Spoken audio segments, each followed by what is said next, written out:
There are cities that you visit, and then there are cities that you experience. Varanasi, also known as Kashi or Banaras, is one of the oldest continuously inhabited cities on Earth.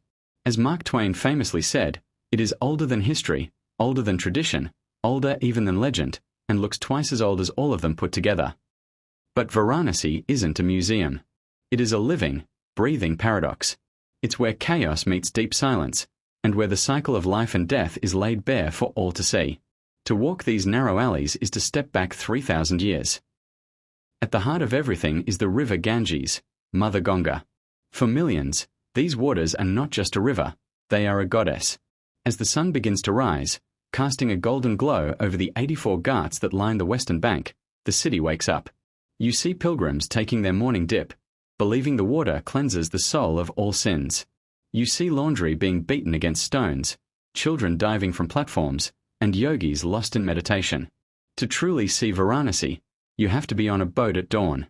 From the water, the city looks like a giant, crumbling amphitheater, where every stone has a story to tell.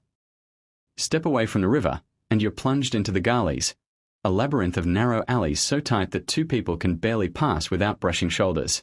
This is where the sensory overload happens. The scent of incense mixes with the aroma of street food. You haven't truly been to Varanasi until you've tried the malayo, a frothy, saffron-flavored milk treat, or a spicy kachori sabzi for breakfast. Look up, and you'll see the famous Banarasi silk being woven in hidden workshops. Look down, and you might find a wandering bull or a hidden shrine to a local deity. It's a maze where getting lost is actually the best way to find the city's heartbeat. But Varanasi is perhaps most famous for something many find difficult to witness, the Manikarnika and Harishchandra Ghats. These are the cremation grounds, where the funeral pyres burn 24 hours a day, 365 days a year. In Hindu tradition, dying in Varanasi is a blessing. It is believed to grant moksha, liberation from the endless cycle of rebirth. There is no morbid silence here. Instead, there is a profound acceptance. Seeing death so openly in the middle of a bustling city changes your perspective. It reminds you that life is fleeting, and every moment is a gift. As evening falls, the energy shifts. Thousands gather at Dashashwamedh Ghat for the Ganga Aarti. Young priests, dressed in traditional saffron robes, move in perfect synchronization, waving massive tiered brass lamps. The smell of sandalwood fills the air, and the sound of chanting echoes across the water as hundreds of small-leaf boats with flickering candles are released into the river. It is a spectacle of fire and faith.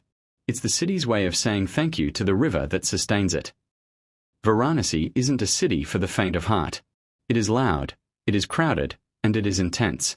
But if you let it, it will strip away your ego and show you something raw and beautiful about being human. Because in the city of light, you don't just see the world differently, you see yourself differently.